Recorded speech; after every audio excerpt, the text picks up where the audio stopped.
The first half is going to be chaired by the interviewer, John Mcfasdean, and the second half by Evelyn Campani for the division directors. Questions have been provided to all the candidates and also to the interviewers. These questions are laid out by Toastmasters International for the benefit of District 71's mission. Candidates during their 6-minute presentation shall deliver an opening or a closing statement. The duration of the interview is 6 minutes. A green light will be shown at 4 minutes, an amber at 5 minutes, and 6 minutes red and muted. Candidates will be called in alphabetic order, where there are 2 or more candidates for the role. The first candidate remains in the room, and the Sergeant at Arms escorts the other candidate or candidates to the breakout room and supervises them there. We plan after the candidates for the district leadership team that we will have a 10-minute break, and then after that it will be the questions and interviews for the division directors. So now I have great pleasure and honor to introduce to you our chairperson for the first half, who's John Mcfasdean. John comes from the Liverpool direction. He has been a previous Division N director, and indeed, he has been many times a district finalist at contests, especially specializing in numerous speech. So without any further ado, I introduce you to John Mcfasdean. Thank you, Gerard. It's a huge honour to be chairing the first part of our candidate showcase this evening. Our first showcase this evening is that for District Director. There is one candidate for District Director for 21-22, and that is Daniel Sanders. Daniel Sanders. Daniel, can I ask you to unmute yourself, please, and to confirm that you can see the timer? Yes, I can see 2 timers and I can see you and hear you.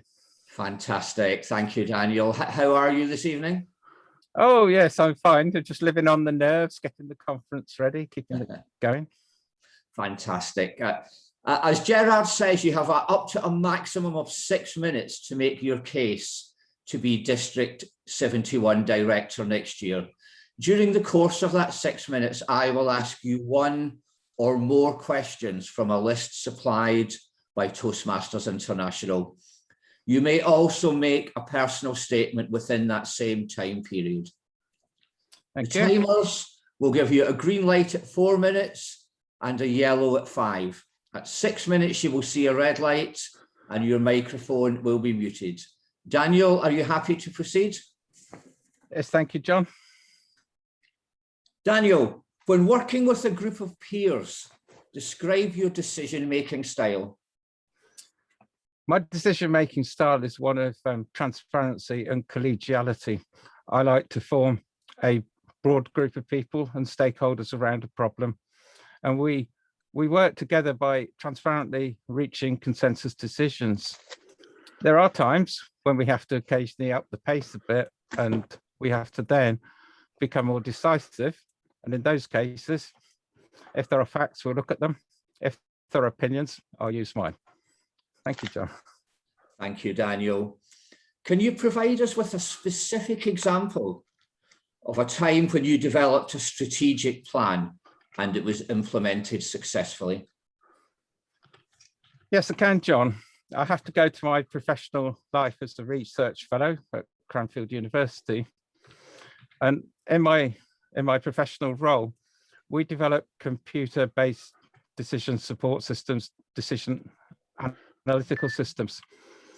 But those models that we've developed, we develop over a period of time. And we have to strategically seek funding from various funders to build them up like crazy paving over the years.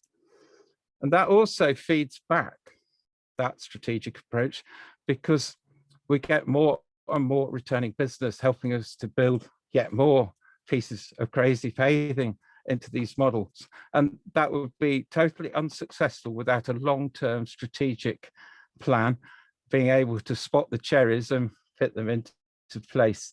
If it was just a single 3-year contract and you're all unemployed at the end, it wouldn't work. Excellent. Thank you, Daniel. How can we ensure that district leaders fully understand how to prepare and manage their operational budget? That's a really interesting question, isn't it? A really interesting one. I mean, clearly it starts with education and training, having really effective district officer training at the beginning of the year.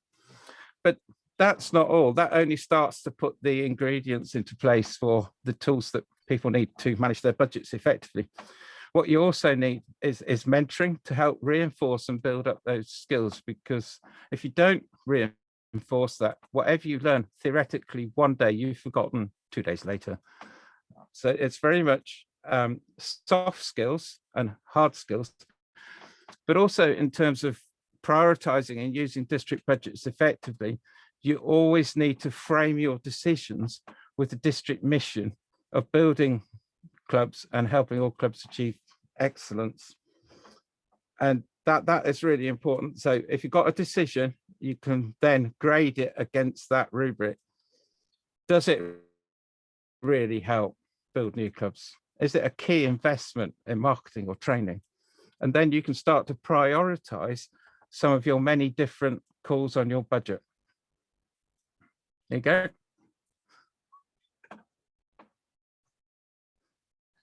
Thank you, Daniel.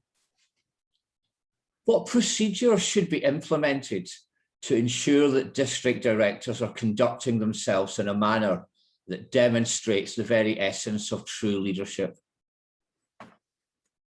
What procedures should we put in place that demonstrate true leadership? Well, what I really think is very important is to mentor upcoming leaders. I think that's a very important procedure that we can do. Often it goes on informally, but I think it is really essential to the growth and development of a leader. We have this year put a lot of effort into enriching the training of our upcoming leaders. We developed a trainers bureau to start to develop potential talent in there and to mentor that on its journey. Because as a leader, you're a leader of people. So you need to be able to communicate and work with people. You need to train them, develop them, support them. And so these are all essential skills that we've helped the district to develop this year in mentoring leaders forward. Thank you, Daniel. Tell us about a time when you encountered a problematic situation and how did you manage this? Oh, problematic situations. Well, what we tend to find when we've hit a glass ceiling and we're stuck in a jam and we can't get through that jam, that's the time when you have to go outside of the box to look for ideas and inspiration. And one of the things that we do often at work is for a certain amount of time, when we've got a bit of slack in the agenda, we will go along to workshops and webinars from different people that are different to ourselves. And we will start to begin to broaden out our mindset for different possibilities, different ways of looking at the same problems. And it's very much that outreaching activity, that reaching out for help and having a strategy where you look beyond the box out into the real world, that you start to come up with the ideas that can help you deal with some of the problematic impasses that you come up with in a research career in a scientific field. Excellent. Thank you, Daniel. And I think we may have time for one more question. Please provide a specific example of when you've inspired a group of Toastmasters to take action to serve our members. And I think I see the red light now, Daniel. So can we have a round of applause, please, for Daniel Sanders, our candidate for District Director 21-22. Thank you, Daniel.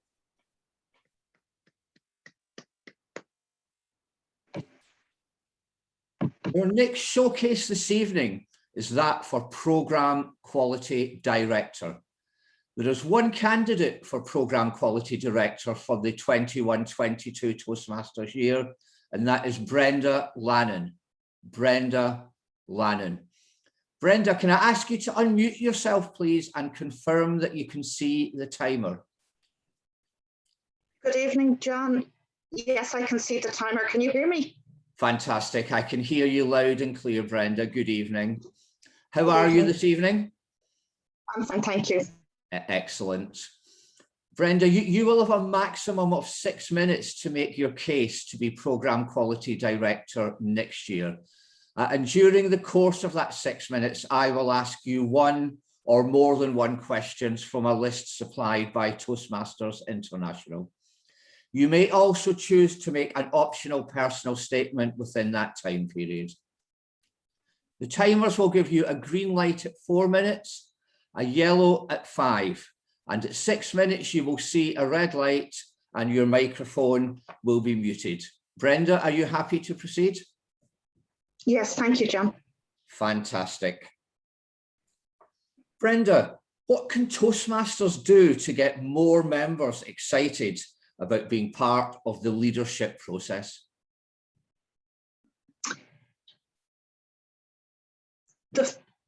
The word that comes to mind is opportunity. Opportunity to learn and to develop your own skills, but also to move outside of your club and to meet and network with members internationally. Also, you get an opportunity to train, to conduct contests, to conduct training courses for your club officers. So it's a great opportunity to develop, learn, and network with other members within District 71 and beyond. Next question, please. Thank you, Brenda. When working with a group of peers, describe your decision-making style.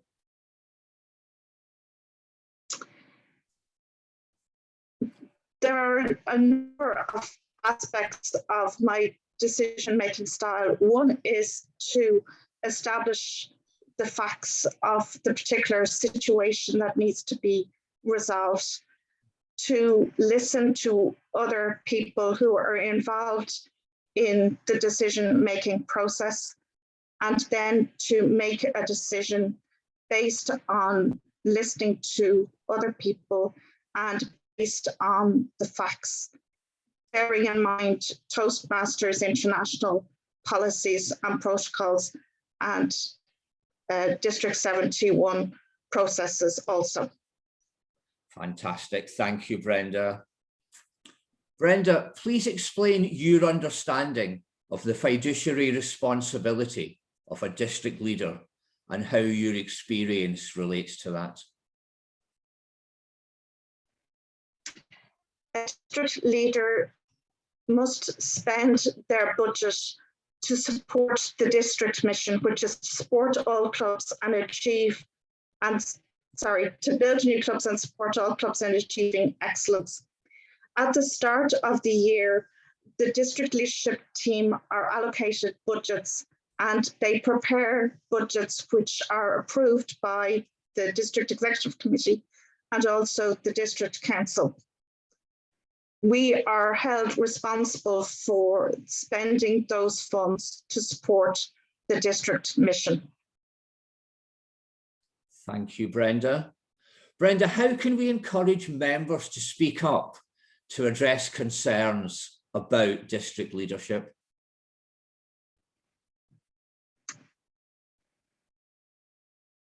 I think we should encourage members to first of all approach their club president and VPE as they are members of the district council, and they can bring their concerns to their area director or their division director, and if necessary, bring their concerns to members of the district leadership team. I think over my time on the team, we have been very open to listening to our members, listening to members of the district executive committee, our area directors and our division directors. So I think members should be aware that we are open to listening to their concerns. Thank you, Brenda. Brenda, where do you see yourself in 5 years' time in Toastmasters? 5 years' time, goodness me, I try to focus on the current year and maybe next year, but 5 years' time would be 2026. I would like, from a personal point of view, I would like to have progressed through pathways and to have completed my 2 paths. From a leadership position, I would like to have completed a year as program quality director and maybe beyond, but we'll take this year first. Thank you, Brenda. That makes sense. Thank you. Next question. Tell us about a time when you encouraged a problematic situation in your work and how did you manage this? I work in a large customer service department, and a number of years ago, the phone system was being upgraded, and it was our team were held responsible for operating phone system in work, which is a major part of our role and our functions. And my role as part of the management team was to motivate, encourage and support the members of my team to understand the changes that were being introduced and to implement those changes and to recognize the work that they did in bringing those changes into effect. And senior management were very impressed with the team and the work that they carried out. It was a great success for the team. Thank you, Brenda. And I don't think we've time for any more questions. Can we have a huge round of applause for Brenda Lennon, please? Thank you, Brenda.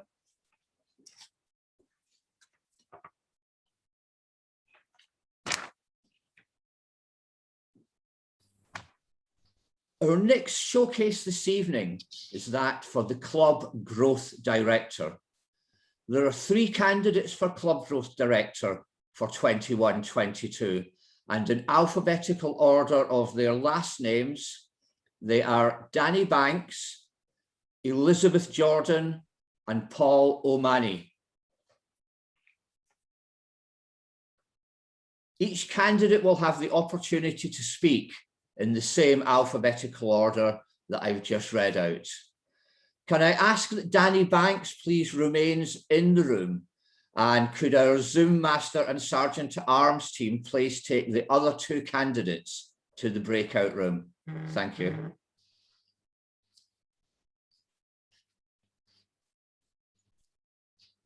I can confirm this has been done, John. Fantastic. That's excellent. So the first candidate for Club Growth Director is Danny Banks. Danny, can I ask you to unmute yourself, please, and to confirm that you can see the timer? I can see the timer, John. Yes. Fantastic. Welcome, Danny. How are you this evening? Oh, not too bad. Thank you. Excellent. All things considered. Excellent. Danny, you're going to have a maximum of 6 minutes to make your case to be the Club Growth Director next year.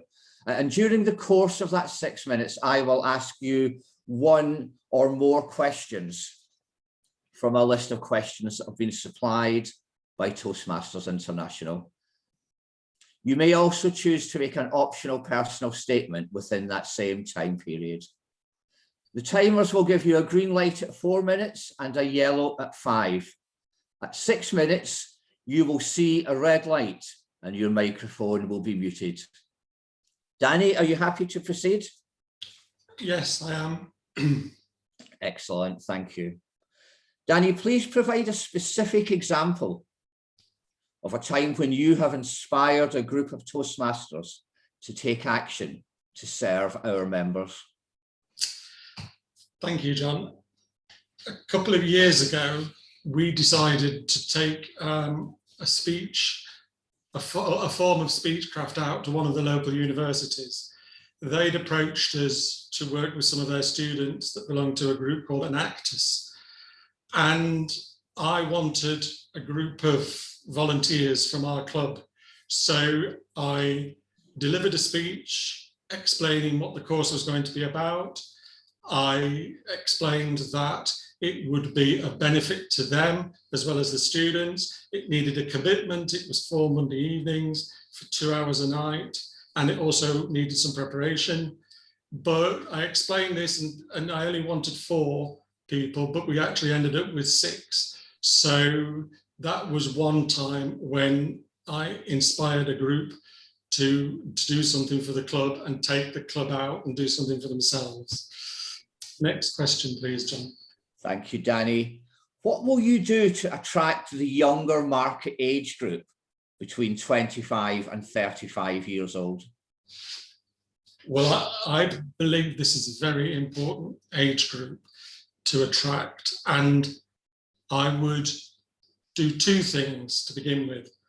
One, I believe that we need, I suppose it's an old adage, but fish where the fish are. So we've got to find out where we can connect with people of that age range. So young professionals, perhaps just out of university. And I believe that social media is a very powerful tool that we could use here, and especially LinkedIn. We did some training the other week on LinkedIn, and I think it's going to be a powerful tool because the biggest demographic on LinkedIn are that age group, the younger age group. And so if we can get a presence there, and I know Toastmasters International are working to put content out on LinkedIn. So the first thing I would do would be to have a district policy to get out to LinkedIn and put relevant content and build up relationships there. The second thing is I would look at universities, at apprenticeship providers, at employers that employ that age range. And for example, I told you we went to Loughborough University to enact this. I think we need as areas and divisions to go out to our local universities, not necessarily to set up clubs, but for example, we also went to Warwick University and led a series of sessions on speaking skills. So I think it would be a 2-pronged approach, John. One, to use social media such as LinkedIn, where this age range are, and build up relationships and content there. And 2, actually having a group of Toastmasters, younger Toastmasters, who can go out to universities to talk to students in the last year to encourage them to be Toastmasters. So that would be my answer to that, John. Thank you, Danny. Next question. What are your plans to reach the district goals in membership and club growth over the programme year? Well, firstly, if I take that in 2 parts. Firstly, in terms of growing clubs, I believe that we need to develop a plan. We need to be more proactive. We need to try and find more clubs rather than waiting for clubs to come to us. So if to increase the club growth, I would get together a team, and I would encourage every division to have an assistant division director for club growth, so that we can look for areas where, for example, Staffordshire in England, in the Midlands, is 850,000 people and there isn't a single Toastmaster club. We need to be targeting these areas. And in terms of club growth for clubs membership, I think there's so much good practice out there in clubs that I've visited that we need to have some sort of resource base on the district website. We've got a YouTube site. We've got all these things we could put out information to people. So that's what I would do there, John. Thank you, Danny. Danny, when working with a group of peers, describe your decision-making style. John, can I move to my final statement, please? Thank you. In my time as a Toastmaster, I've served at club, area and division level, currently as training chair. I've also had the opportunity to work with many dedicated Toastmasters to sponsor a community club at Warwick, and at the moment working with 2 corporate clubs. I know the transformational power of Toastmasters. You've seen Toastmasters come to your clubs and develop skills of speaking and leadership and build confidence. I now want to reach out to a much broader group of people. And so I would ask for your support to help me use my skills and my experience to build a strong, successful district. And I ask for your vote as Club Growth Director. Thank you, John. Thank you, Danny. A huge round of applause for Danny, please. And can I ask our Zoom master to bring Elizabeth Jordan back into the room?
Sorry, just Elizabeth is in the room now, Mr. Chair.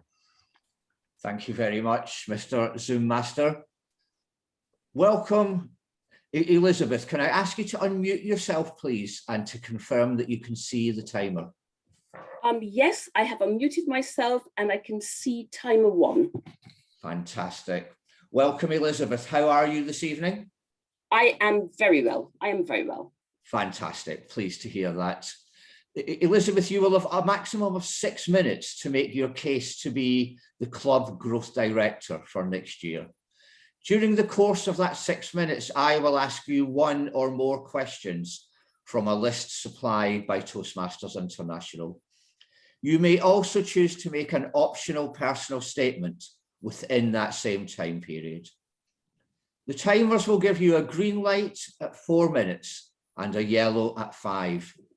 At 6 minutes, you will see a red light and your microphone will be muted. Elizabeth, are you happy to proceed? I'm happy to proceed, yes. Fantastic. Elizabeth, please provide us with a specific example of a time when you have inspired a group of Toastmasters to take action to serve our members. I am delighted to do so. The example I'm going to choose is in my home club 3 years ago with Pathways. I was an early adopter. I came to the club all excited, but unfortunately, the members were less so. What I had to do was to work with the committee, and we then decided to talk to the members, understand what their issues were, and then we went away and made a strategic plan. A plan to train our members, to put in a mentoring scheme in place, to have a Pathways champion, and then we trained our members. I'm delighted to say we're now 100% adoption, and Pathways is part of how we do things. What I learned was it's important to listen, learn, act, and then you get results. I think I inspired them. They told me whether they're inspired. They're still inspired because I am a Pathways, passionate about Pathways. Next question, please. Thank you, Elizabeth. When working with a group of peers, describe your decision-making style. My decision-making style is, I would say, a mix of the collaborative and the analytical. So I like to collaborate, and this year I sit on the DLT. We have to make decisions. So I will put my point across. I will listen. I think listening is absolutely crucial. Get all the different ideas before we make a decision. As a research scientist in background, I also like to see evidence. So when we make a decision, it's based on strong evidence. I would say it's a good mix of collaboration and analytical. And I'm happy to say that so far, working with DLT, working with many teams project teams I work, decision making, it works well and gives results. Next question, please. Thank you, Elizabeth. Tell us about a time when you encountered a problematic situation in your work. How did you manage this? I work in the corporate world and I work currently on a major projects, global in scope, multicultural, diverse, complex, absolute, all the ingredients for problems and success. I'll just quote an example. About 2 years ago when I was working on a project, I had a team. I had people in my team from China, from South America, all over. But there was one person who didn't quite seem to gel with the team. And I think what I did, I watched carefully, I observed, I listened, and then we had, I would say, heart-to-heart over coffee. And again, a tea in my case, but I want to stress this thing about listening. You've got to really, really listen to what's being said. And I think what I got from that was a little bit of discomfort, her discomfort, with working with someone for whom she felt she'd heard things, about certain ethnic groups and so on. And it was difficult to listen to, but we talked, we got over that. And thankfully we were able to carry on the project. The project went extremely well. She did very well. And we're still great friends today, keeping in touch. So the point I'm trying to make is when you meet these difficulties, face them head on, listen, learn, act, move on to success. Next question, please. Thank you, Elizabeth. What will you do to attract the younger market age, those between 25 and 35 years old? First of all, Toastmasters is a broad church. We want people from 18 to 80 and above. But this specific market is very attractive because it's a professional set. Now, one of the things I did as the PRM was to commission a strategic study for social media. And one of the things we were told is for this age group, we want LinkedIn marketing, LinkedIn culture. This really appeals to them. I also know recently this Clubhouse, which is new and very, very attractive. We want to get in there. TikTok, Twitter, this group is very, very, these are the digital natives. So this is the way I believe we'd use that channel to, several channels to reach that 25 and 35 and to show them what we've got to offer. Pathways, wonderful, professional, huge competencies just up their street. I believe this can be a growth market for us and I'm up for it. Next question, please. Thank you, Elizabeth.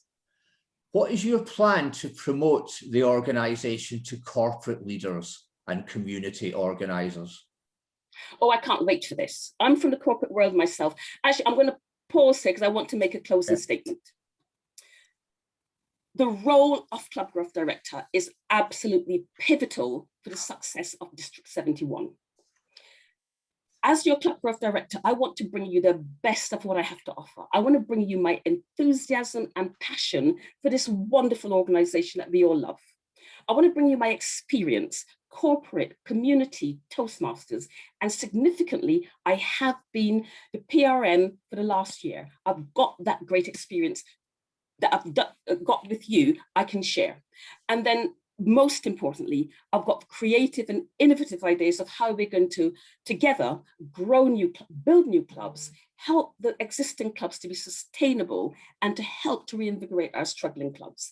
If you want to come on this journey with me, please vote for me, Elizabeth Jordan, as your next Club Growth Director. Fantastic. A huge round of applause for Elizabeth Jordan, please. And can I ask our Zoom master team to bring the final candidate back into the room?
John, everybody should be back in the room.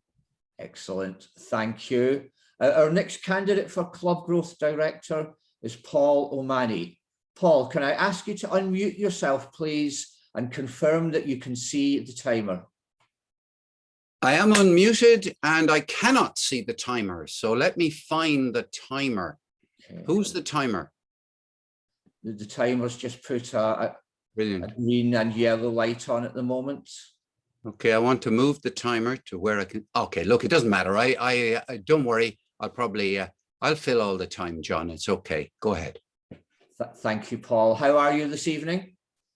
I couldn't be better, actually. I've been looking forward to this all week. In fact, nearly all year. Just going to change my background. How's that, John? Can you see me? I can see you and hear you loud and clear, Paul. Thanks, John. Paul, you will have a maximum of 6 minutes to make your case to be Club Growth Director next year. During the course of that 6 minutes, I will ask you one or more questions from a list supplied by Toastmasters International. You may also choose to make an optional personal statement within that same time period. The timers will give you a green light at 4 minutes and a yellow at 5. At 6 minutes, you will see a red light and your microphone will be muted. Paul, are you happy to proceed? Actually, John, before we start, can I ask you to stop me after 4 minutes? Interrupt me. I don't mind where I am in the talk because I'd like to make a personal statement. I'll do that. When I see the green light, Paul, I will tell you that you have the green lights and you can act as you wish when we reach that. That's lovely. Thanks, John. You're welcome. Paul, your first question is this. When working with a group of peers, describe your decision-making style. I'm one of these guys who always has an opinion and a preference and a vision and a purpose. And so I don't go into working with people with a blank mind. So the key thing I do is listen like crazy. I listen for the people who are barely talking at all.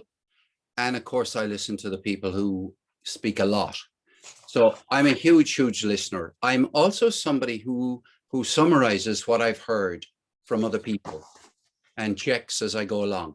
It would be much easier, mind you, John, if I could bring somebody in who could say, hey, this is what Paul is actually like. My own belief is that I listen, even though I talk a lot, I listen, and I am always looking for the ambitious solution.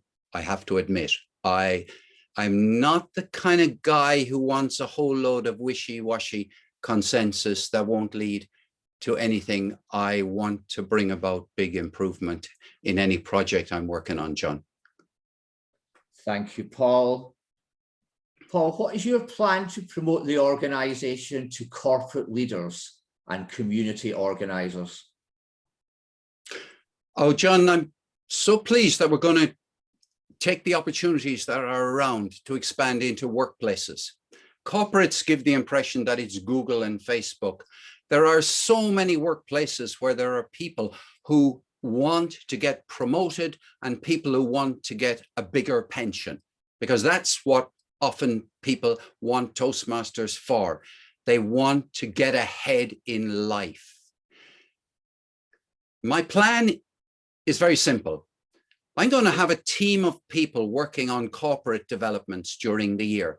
Club growth team specializing in building clubs in companies. That team is going to have a leader, and that leader is going to have a team, and they're going to be responsible to the whole of the district for growth in that area. There are existing leads already. Brenda Lennon, our current club growth director, has them, and I look forward to seeing what's in the pipeline already. Look, enough said. Corporates are only one small part of the organization. I don't want to chew up all the time talking about my comfort zone. So yes, thanks, John. Thank you, Paul. And what will you do to attract the younger market age, those between 25 and 35 years old? I tell you what I won't do, John. I won't look inside myself and say, Paul, think back to when you were 25 years of age. What would have brought you to Toastmasters? I won't be doing. I'm not on TikTok, John. No good, that sort of stuff. I go to Julian Saraceda in Manchester. who's built a phenomenal club called Manchester Communicators. And I go to that club and there are over 40 people under the age of 35 in the room. They're the kind of people I'll go to. But I'll have a leader working on the club growth team, specializing in the recruitment of young people. That leader will have a team of people and will deliver the goods. We badly need to work in that area because remember, that's where Rafferty Smedley started. Thanks. Thank you, Paul. Paul, please provide us with a specific example of when you developed a strategic plan and it was implemented successfully. I'll give you a really big one, John, back in the 80s. I know it's a long time ago. London Transport, corporate transformation, trying to get away from being a militaristic type organization to being a customer-centered organization. And I was in charge of the strategy of cultural transformation in relation to customer service. Paul, you have a green light, a green light. Thanks, John. I want to talk to those of you who have a vote. I want to talk about the importance of having a vision and how we have a massive opportunity in this coming year to do something big, provided we put it within a 3-year plan. We need a 3-year marketing plan. We need a growth plan for the next 3 years. And what I'm going to do more than anything else is have complete clarity about the ambition, which is to get from 4,500 members today to 10,000 members in 3 years' time. That's nothing less ambitious than that, is why I'm standing for this. And secondly, I won't do it. I'll get a huge, fabulous team of people to work together throughout the year and make it the kind of adventure in leadership which will benefit every single one of the people who contribute in their own career, because that's why you're in Toastmasters, to get something beneficial for yourself and to do something good for society. You see, there are too many people out there in society who do not know about Toastmasters, and that's our challenge. That's our opportunity.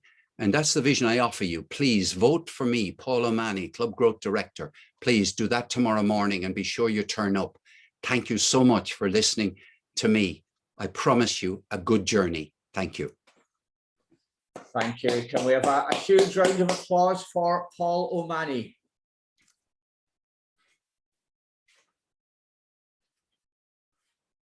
Our next showcase this evening is that for the role of Public Relations Manager. There is one candidate for Public Relations Manager in 21-22, and that is James Herford. James Herford. James, can I ask you to unmute yourself, please, and to confirm that you can see the timer? Hello, John. I can't see the timer at the moment, but I'm sure I will do. It will appear. Yes, I can. I can now. Fantastic. Thank you, James. How are you this evening, James? Very good, John. Thank you very much. If I'm just say, could I make a personal statement at the end?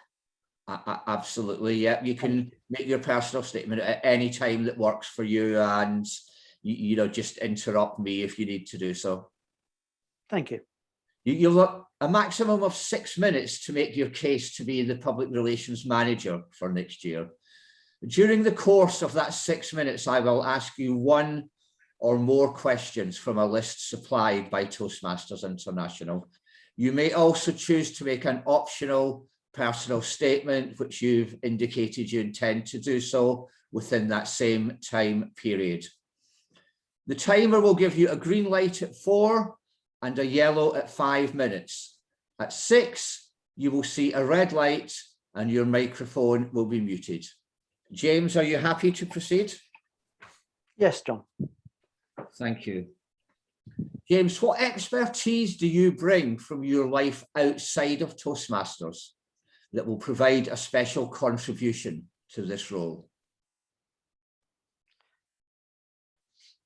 Well, John, my career has been in advertising. I spent my whole career, I say 25 years, because if I say longer than that, I'll start to sound old. More than 25 years in advertising agencies in London. the big ones, Ogilvy, Saatchi & Saatchi, J. Walter Thompson. I started out as a junior art director and ended up as creative director worldwide on British Airways, British Telecom, and Barclays Wealth. And I'll bring that experience of running large accounts, running big teams of people, to Toastmasters and the position of PR manager. Thank you, James.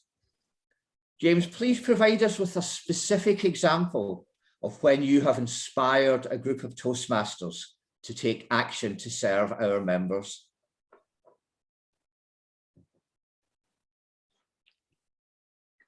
One of the hardest roles I actually carried out was president of my club. And I did learn a lot there. And this might resonate with a lot of people who've been president. For the first 3 months, nothing happened. I was relying on the committee. Nothing happened. I thought they would just kick in with their roles and run with it. And I realized by September, that wasn't going to happen. So what I did was take action. I had to actually, in some cases, help them do parts of their role. And once they started to see the results, when we were getting one member every meeting from September to Christmas, then they suddenly took notice. And I learned something. I learned that with leadership, you do have to lead from the front. You do have to make decisions. And once they saw something happening and growing, they wanted to be part of it. Thank you, John. Thank you, James. And your next question. The District Executive Committee truly works as a cohesive unit. How will you react to those whose opinions are different to your own? Well, there are two sides to every argument. And you can't just have your opinion and not listen to others. The main part of that question is listening. In fact, listening is, dare I say it, more important than speaking. You listen to everybody's argument, you listen to what everybody has to say on the district leadership team, and you take into consideration of what is being said. And if it fits in with the mission and the direction of where you're going, you take that on board and go with that. And hopefully they'll listen to you as well. It's a two-way street. Thank you, James. Where do you see yourself in 5 years' time in Toastmasters? Well, on that question, I made a decision a few years ago after I got my DTM in 2017. And I was asked by a couple of people, what are you going to do? And I said, I don't want to collect. I don't want to collect DTMs. I just didn't, for me, for other people, they like that. It didn't appeal to me. And I thought the best thing I can do is the leadership side. I was area director when I was at DTM. Last year, division director. And hopefully this year, a position on the district council and further. That's where I see myself in 5 years' time. Fantastic. Thank you, James. James, tell us, who was the most influential mentor in your journey to seeking a position in the district leadership team? That goes all the way back to when I was in South Africa, where I started my journey. And my biggest mentor has always been Aletta Rochar. At the time, she was district director, and I got a lot of coaching off her. I attended about 5 sessions over 2 years with her day sessions, and I just saw the way she spoke. Thought it was fantastic. And then she went on to become regional director, now regional advisor. She has inspired me to take the leadership route in Toastmasters. And I'm still in touch with her. She's on Zoom in Cape Town. Thank you, James. You have a yellow light if you want to make a personal statement. You might want to do that now. but a short statement. You vote for me and you'll be getting someone with over 25 years experience in top London advertising agencies such as Ogilvy and Saatchi & Saatchi. Someone who started out as a junior art director and ended up as creative director worldwide on British Airways, British Telecom and Barclays Wealth. You vote for me and you'll get someone who started their Toastmasters journey in 2014 and got to DTM in just 3 years. On the way, I've been... Thank you, James. You have a red light. Can we have a huge round of applause for James Herford, please? Round of applause. In fact, that brings us to the end of the first half of our candidate showcase this evening. So could I ask for a huge round of applause for all of the candidates that we've heard from so far? We're now going to go on to a 10-minute break. That's the last you'll hear of me. Evelyn Campani will be chairing the second half of this evening's meeting. So we'll go to a 10-minute break. If everyone could be back at 2 minutes past 6. 2 minutes past 6. Thank you.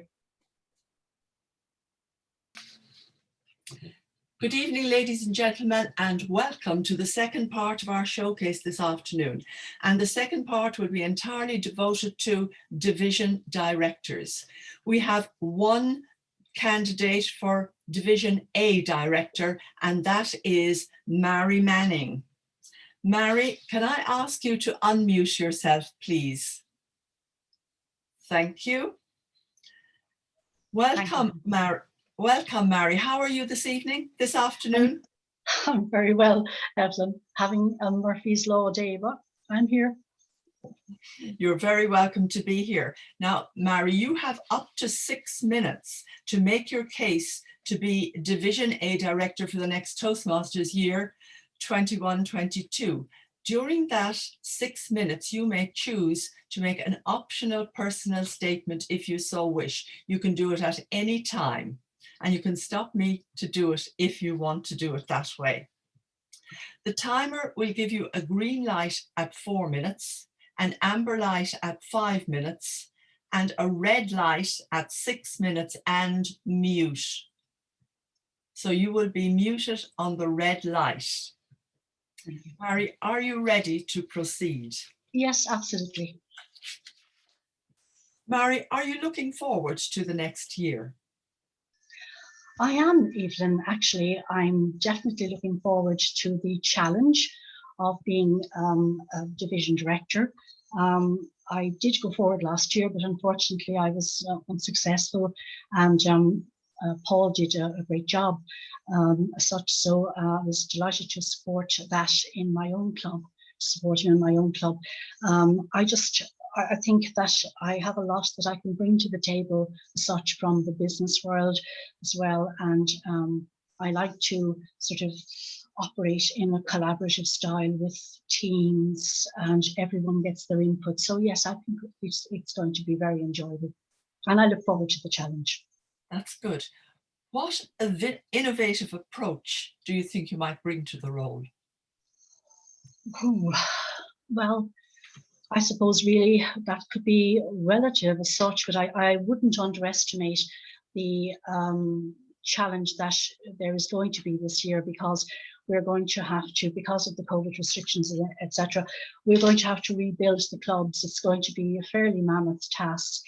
And I think really something like PR is going to be really essential. We're going to have to use all sorts of avenues, the social media avenues like LinkedIn, Facebook, and well, WhatsApp, depending on how whether they're going to cut us off in Europe or not. But I think that we're going to have to employ all of those mediums to be able to get as many people into our clubs and open awareness to what we do, and pathways, and you know, the great leadership capabilities that people can get from Toastmasters. Okay, what do you think you might do differently than other leaders did in the past? Well, we are living in a different world now, I think, really, from the situation where we are with the COVID. Things are they won't go back to normal, but we'll just have to adapt to the situation we find ourselves in. So, I mean, as I said earlier, collaborating with the ADs and seeing we have a mission. So how do we achieve that? How do we measure it? You can't manage what you can't measure. So I suppose really that I would really want to sit down with the ADs, chat about it. We're all adults and go forward as a team. We can achieve this. What do you think your greatest challenge will be? My greatest challenge?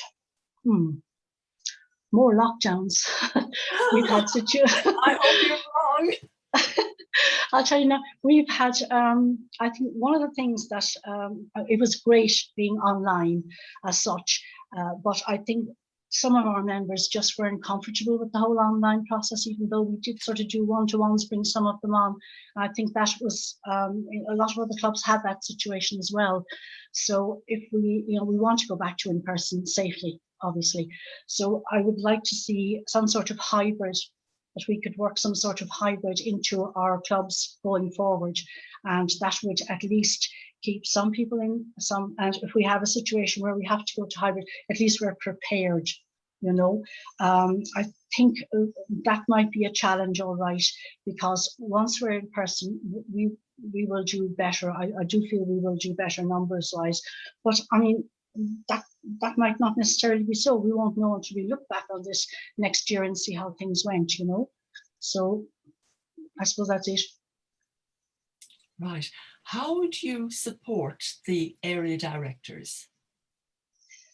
Well, my plan would be basically that we would sit down, discuss what we have to do, look at the goals that we need to achieve. They can have their input as to what they want to achieve. I'm happy to work with them. I will support them in every way. It's just the nature of the way I work with other teams. And I believe that I'm approachable and open communication all the time. I think it's essential that you have open communication and that you're available to people when they need you, not at 12 o'clock at night, but that sort of thing, that someone can feel they can approach you, and that if they have a situation, they can come to you with it. Mary, I see the green light is on. Do you want to make a personal statement? I do actually, if you don't mind, Evelyn, that would be great. So is that okay? Yes. Okay. So I'd just like to say that as a division director, I pledge to do my very best to fulfill all the requirements of the role and to move the needle forward, leaving the division in a better place than when I do leave. I don't underestimate the challenge we all face in the coming year. COVID-19 has decimated many of our clubs, and these will have to be rebuilt. So I refer to our Toastmasters values actually of integrity, excellence, respect, and service. And if you switch those around, you get rise. And that's what we need to do this year. We need to rise to the occasion and to rebuild the clubs, lift them up to their former glory. And we can do this by working together as a team. COVID-19 introduced us to online meetings, and I'd like to keep this option open. I do think hybrid is the way, and we'll be exploring that and how we'll manage it successfully going forward in the division. I'd like to take the opportunity also to thank the amazing Toastmasters.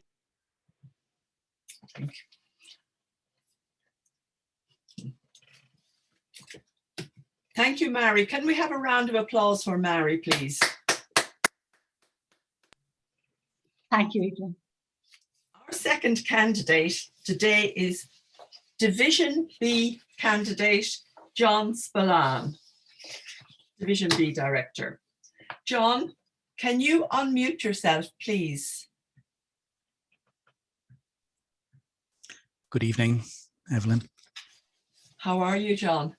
I'm fine, thank you. That's good. Now you have a maximum of 6 minutes to make your case for Division Director for the next Toastmasters year 21-22. During the course of that 6 minutes, I will ask you one or more questions from the list supplied by Toastmasters International. You may also choose to give a personal statement within that time period. You can stop me at any time and say you would like to give your personal statement now. The timer will give you a green light at 4 minutes, an amber light at 5 minutes, and at 6 minutes you will get a red light and be muted. Are you ready to proceed, John? I am, yes. Okay.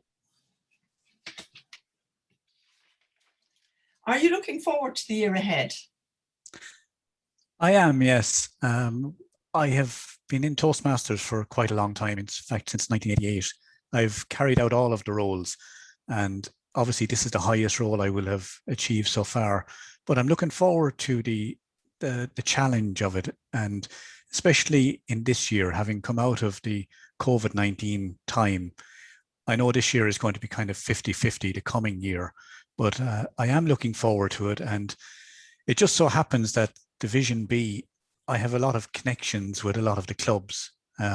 Looking at the clubs, I've actually lived in a lot of those towns at some point. I've lived in Kilrush, in Shannon. My son is in Tralee in college. So I feel connected with Division B. Oh, well, that's a good start, isn't it? Mm-hmm. Describe how you will achieve your roles and responsibilities as division director. Well, in my business, I'm responsible for organizing large companies' data and making it presentable. So a lot of it is about planning. And I understand that to achieve something, you've got to plan it in advance. I don't like getting, well, I have to accept last minute calls, but I like to plan it. So if we're doing contests, if we're doing events, I like everyone to know a long time beforehand, you are doing this role, this is how it's going to run, have it planned so that we don't have any unexpected surprises at the very end. So I think my role, my contribution to this role is going to be planning in advance, identifying people who can best fill the roles and making sure that they understand what's expected of them on the day so that they all feel good about the experience, as well as the people who are attending whatever event it happens to be. John, what do you think is the most important part of the role? I think the most important part is to develop the team. We have 4 area directors.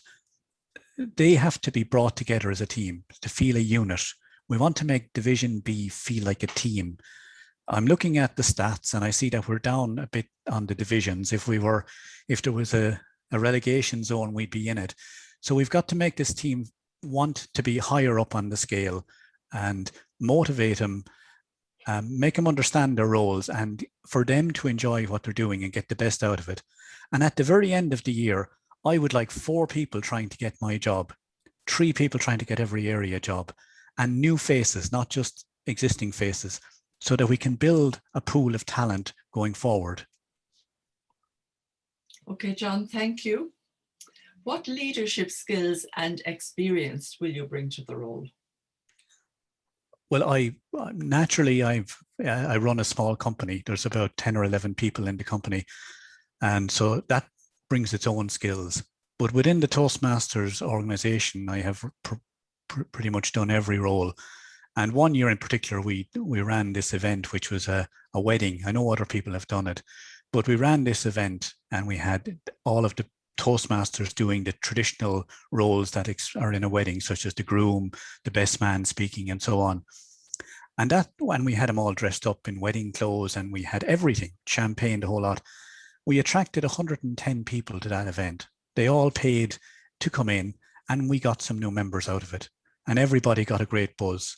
So I organized that. I think it was a success. And that's the kind of thing that I like to do. Well, it sounds like a very exciting idea, John. What do you think is the greatest struggle that the club members face at the moment? I think personally, I feel that that Pathways has been a challenge to them. You've gone from a book to an online system, and the online system wasn't great at the start, and they felt that Toastmasters wasn't theirs anymore, and we lost some members because of that. So what I want to do this year is to make the pathways more accessible to them in whatever means that is, whether it's easier to download it, easier to understand it, easier to engage with it, and to appreciate the value that's in it. And if the members... John, sorry to disturb you now, but the green light is on. So if you want to make a personal statement, it would be good to do it now. Okay. Yes, so to the members of Division B, yes, I am looking forward to this role. I have been a member for a long time. I bring a lot of organization skills, a lot of experience in all of the roles that are in Toastmasters, the club roles, the area roles. I'm looking forward to visiting the clubs. As I said, I have connections with a lot of the areas. I'm looking forward to meeting the people, to building new friends, new connections, to motivate the area directors, and as much as possible to make people enjoy the experience, because that's why I'm in Toastmasters. I'm there to enjoy the people, enjoy the conversation, and enjoy the learning experience of Toastmasters. I would like everybody to get that sense of enjoyment that I have, and to feel it, and to grow with the club, and to build us up from down in the relegation zone right up to the top of District 71. Thank you. John, thank you very much. Lovely to meet you again. Let's have a big round of applause for John. Okay, thank you.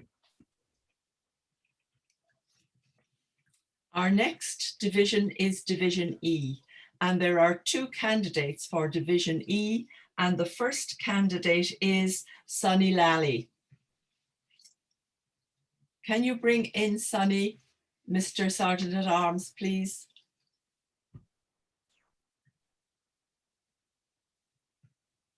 Hello, Sunny. Evelyn, the second candidate is already in the breakout room. Thank you. Is this Sunny? It is. Hello. Yes. Sunny, how are you today? I'm okay, thank you. Okay. You're very welcome to this showcase. You have a maximum of 6 minutes to tell me what you want to tell me, to make your case to be Division Director for the next Toastmasters year.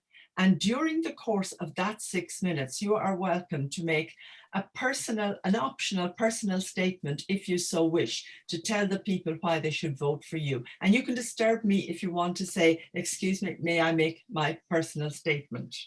Okay. Yeah. The timer will give you a green light at 4 minutes, an amber light at 5 minutes, and a red light at 6 minutes, when you will also be muted. So are you ready to proceed, Sunny? Yes, yeah, I'm ready to go. Have you given any thought to how you will organize the club officer training next year? Club officer training is a fundamental part of showcasing good practice. Good practice and modeling is a fundamental part of any practitioner form of training, be it teaching or careers advice or nursing. And the quality of club officer training. Where are you from? Warsaw, UK, Midlands area. Division A area. Oh, there we go. I can turn my video on. There you go. All sorted. Oh, great. On there. So I'm Division. In your journey to seeking a position in on the district leadership team? It is our Toastmaster, Paul, who is a member of SPA Speakers. He's always demonstrated generosity of spirit, kindness, and love for his fellow Toastmasters. And that is the model that I seek to follow, or try my best to approximate to. Thank you, Sunny. How can we encourage club members to speak up about certain dissatisfactions that they may have with the meetings or with one thing or another? It's about, as much as anything, creating that space for people to air their concerns, to reassure them that there's no retribution, to reassure them that their voice will be heard. And sometimes it may be a case that a member in the club does not feel comfortable to talk to a member on the executive committee, or possibly even within their area. So it's providing sources of support that exist both within the club and also in the outer community of Toastmasters, and very much at at division level, offering scope for impartial support through mediation, where a win-win scenario can resolve issues. Thank you, Sunny. What is your main difficulty in membership at the moment? I think it's a case of retention of experienced members who reach a point where they feel that they have sufficiently improved and enhanced their competencies in speechcraft and leadership, and so retaining those models, those veterans of Toastmasters who are fundamental to inspire our next generation of Toastmasters. The challenge is to persuade those people to stay, or in many cases to return, and that is a case of making a persuasive argument for exercising the value of generosity, of affecting the service. I guess I'm coming up to the green light. Can I? You may make it personal. Make my statement, if that's okay. Great. Yes. Okay. Fellow Toastmasters, carrots. We all love carrots, don't we? The Smedley Award, Beat the Clock, DCP, Ribbon Award, copious carrots, abundant. Now, all of these incentives are primed to inspire engagement and excellence, and this is what makes our community so special. But are these sources of motivation enough? Are they enough to inspire? And in our organisation, in all of our clubs, there are instances that erode collective trust. And it is my belief that there are ways where we can resolve these issues. In my experience of working in education and in welfare, it's fundamental to ensure that there is sufficient safeguarding, to ensure that we conserve the morale of the conscientious and committed and compassionate within our ranks. Through impartial mediation, weekly surgeries, robust CRM instant reporting systems, and fundamentally group mentoring, we can build upwards from our very impressive base and modernize to keep ahead of the competition. We must acknowledge we are not the only game in town. So vote for me and give me the means to create and strengthen our safe harbour, raise standards, and I'll even throw some carrots in the deal too. Thank you, fellow Toastmasters. Thank you, Evelyn. Thank you very much, Sunny. Get a big round of applause for Sunny, please. Our second candidate for Division E Director is Asma Rayaz. Welcome, Asma. Hi, Evelyn. How are you this evening? I'm doing good, thank you. How are you? I'm well, thank you very much. Good. You are unmuted, I can hear you and I can see you. Now, Asma, you have a maximum of up to 6 minutes to make your case to be the next Division Director for Division E. During the course of that 6 minutes, I will ask you one or more questions, and you can have an opportunity to make a personal statement at any time during the course of 6 minutes. You can interrupt me and ask me, can I make my personal statement now? And that is fine. I'm going to ask you the questions presented by Toastmasters International, and the timer will give you a green light in 4 minutes, an amber light in 5 minutes, a red light at 6 minutes, when you will be muted. Okay. So are you ready to proceed, Asma? I am, and I don't have a personal statement, so we can go ahead till the time finishes. There'll be no stopping, you're just going right through. Okay. What leadership skills and experience do you bring to the role? So the leadership and experience that I bring to the role is from doing the president role for 2 years, from taking Warsaw speakers from pre-chartership to chartership, and that was only in the last 4 years. And I've also done the area director role, which was a great learning curve for me, as well as the president role. And I think it's just great to have that step up in each role, and you get more responsibility. You learn so much more about yourself and other people around you and how to delegate. And I think that was one of my biggest bugbears, but I think I've got it now. I've learned to let go and let people do what they say they're going to do. And sometimes, and most often, they actually do better than what I've asked them to do. So I think that's been a great learning experience for me, and that's the skills that I will bring to this role. Thank you. Can you give an example of a time when you inspired a group of Toastmasters to do something?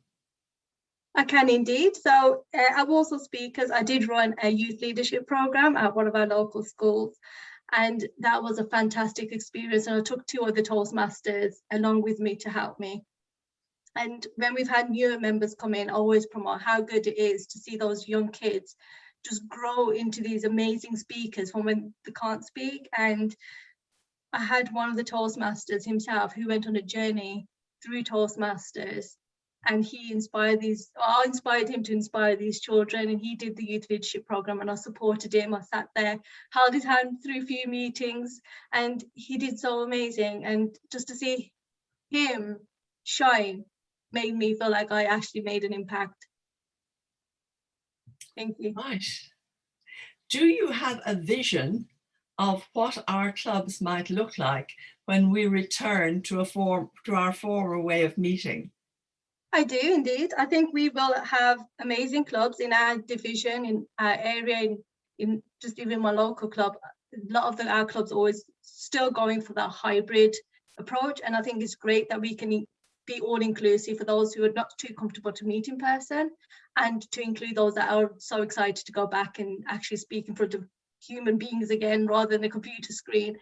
And I also want to bring in the mentorship program. I really want to ensure that that message comes across of that you can succeed so much more with a mentorship program. And I put it into my email to all the people who can vote. So I'll just quickly relay that message to everybody else as well. The approach I want to take is the read, rise, reflect. 10% of our learning is from reading, 70% is from rising to the challenge and actually standing up in front of that audience and speaking. But that last 20% is reflecting, and that comes through mentorship. And that is what I want to bring to all clubs, maybe just to our division or extend it to other divisions. And I'm quite happy to speak to anybody about that. We need to have this mentorship program throughout, so we can really use our experience and share our experience as well. Because we're also talented as Toastmasters, right? We should share. What do you think you might do differently to other leaders before you? I think the leaders before me have actually done a fantastic job. To be honest, a few years ago when I was first, we were still trying to really set up and get Warsaw Speakers up and going, I wasn't aware of the different areas or divisions or clubs that were, and they've just really brought into so much a closer division that I am in touch with other areas and other divisions. And even through the Zoom Academy, it's become a tighter family. And I think that's the vision I want to continue forward, that each club is going to be your family. It's not just going to be your club and your area, it's going to be a division, and our district is going to be as one. And what do you think your greatest challenge will be, Asma? My greatest challenge, I think, will be that transition from going back, coming away from Zoom and going back to in person. I think the way we are going and the way the world is going, we have the skills to do both now. We are all experienced, and we all know how to use Zoom. We've all had our difficulties, and now we will have that experience in person. And in a business life or personal life, be able to utilize both skills and to help people understand that speaking on Zoom and speaking in person are great skills to have. And if you can do both, you're even more amazing than you thought you were. Okay, Asma, is there anything else you would like to say? No, I think that's fine. All right, thank you very much for your participation this afternoon. Let's have a big hand for Asma.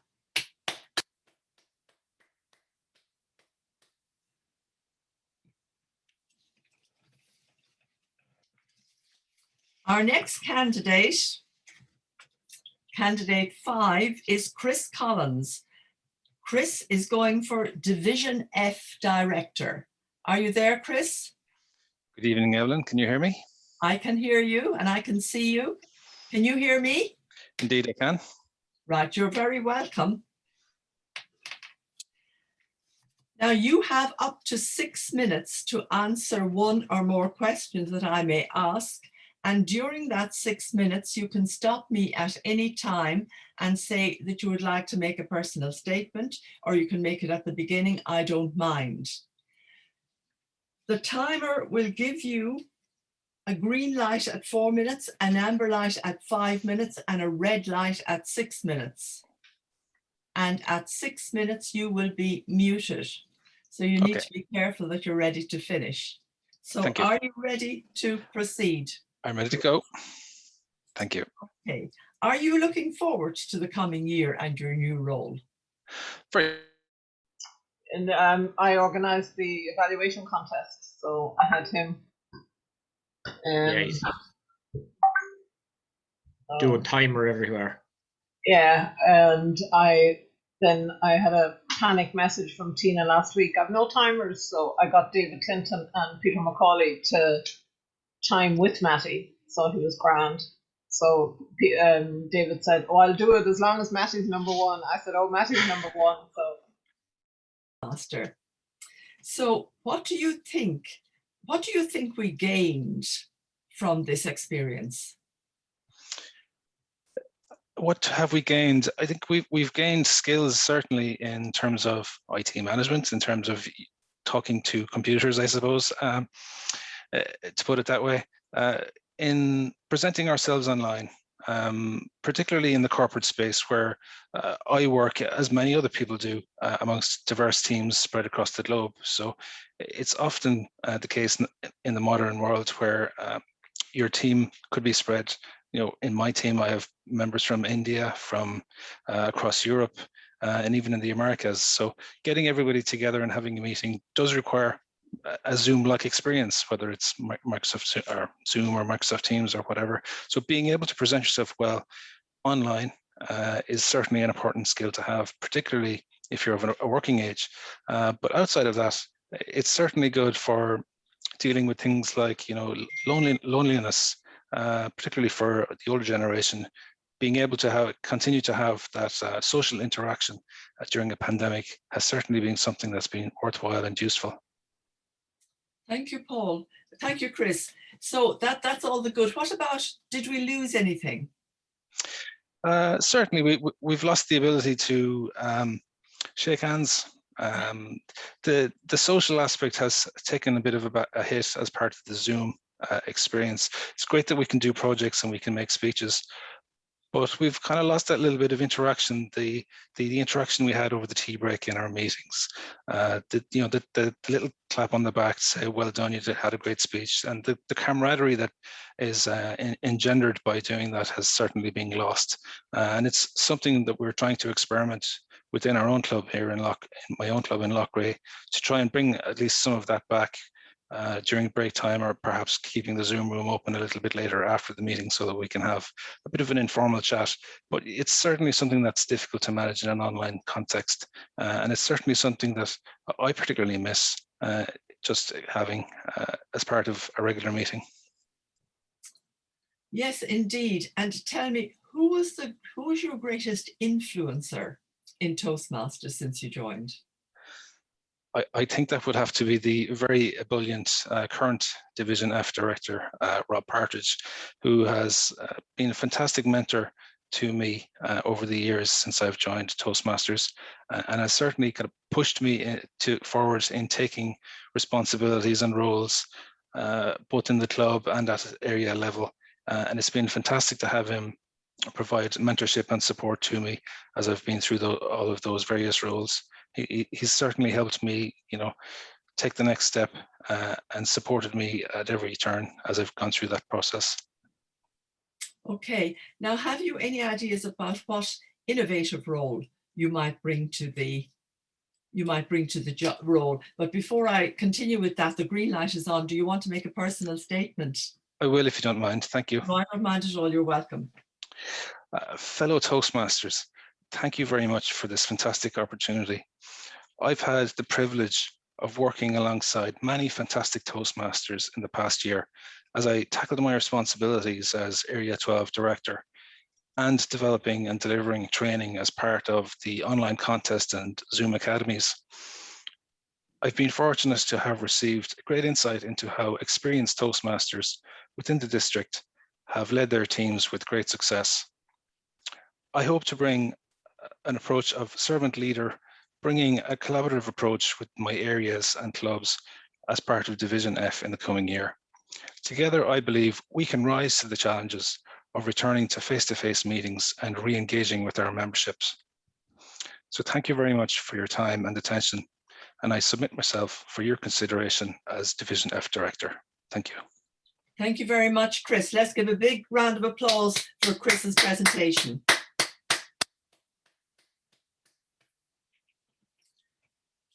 Now we have a second candidate for Division F, and that is Trace Kinahan. Can I see you, Trace? Hello, Evelyn. Let me just move the timer into my view, please. Now I can see the timer. You can see the timer, all right. How And are you? I have the closing statement. How are you this evening? Whoops, the time has disappeared again. And again. Okay, there we are. No, streaming keeps popping into my view. That's all right. I can hear you and I can see you. Thank you, Evelyn. Nice. Now, Tracy, I just want to tell you, you have a maximum of up to 6 minutes to answer whatever questions I'm going to ask you. And also during that time, you may make a personal statement at any time during the 6 minutes. All you have to do is stop me if you so wish and say you want to make your personal statement now, or you can wait till the end, or you can do it at the beginning. The timer will give you a green light at 4 minutes, an amber light at 5 minutes, and a red light at 6 minutes when you will be muted. Are you ready to proceed?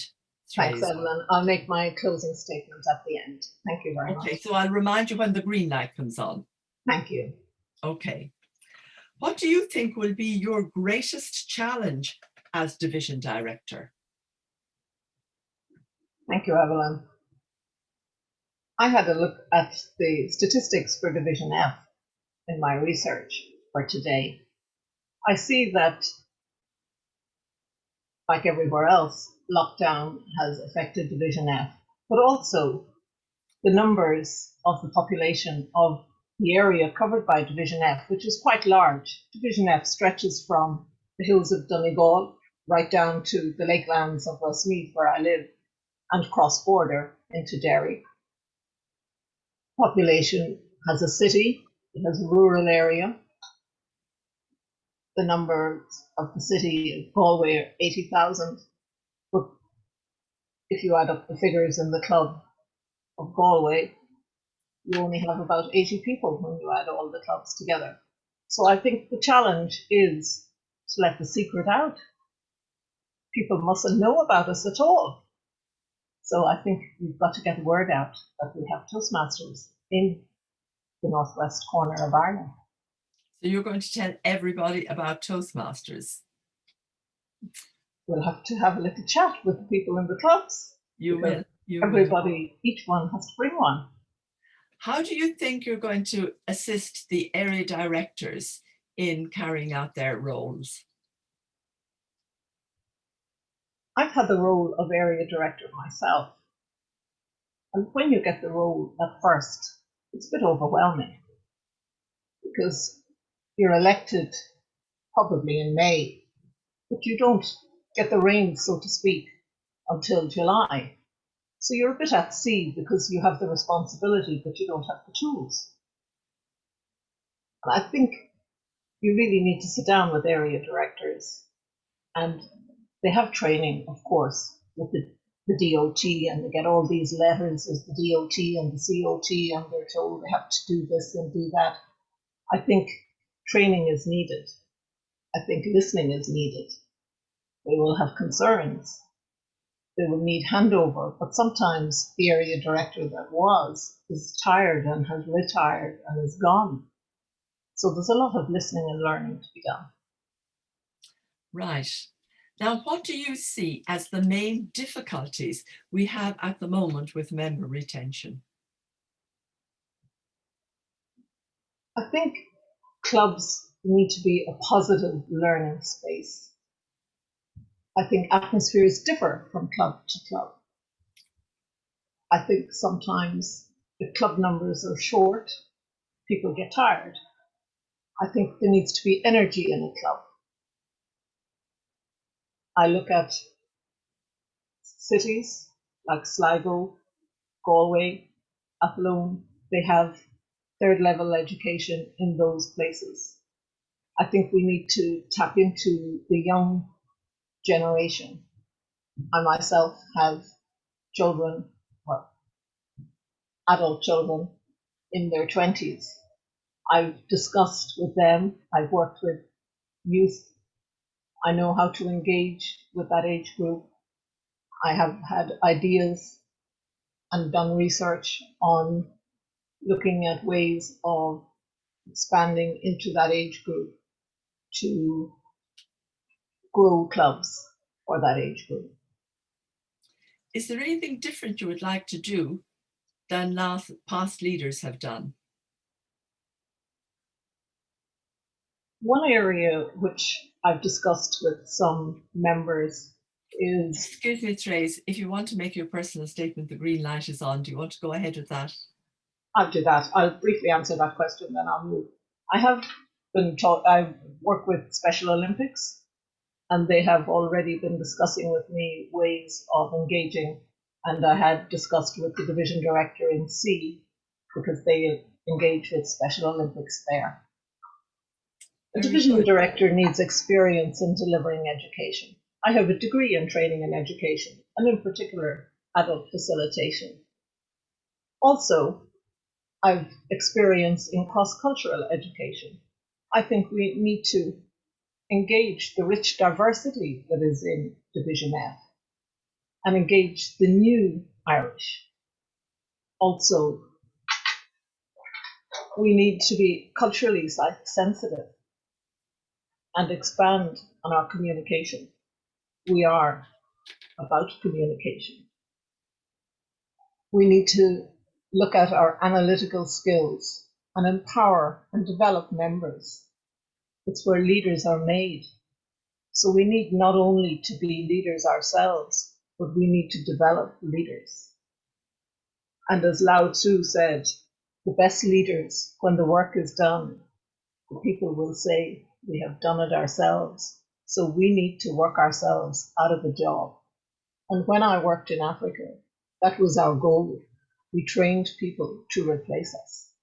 And that's my mission. Thank you. Well, Trace, unless there's anything else you want to say.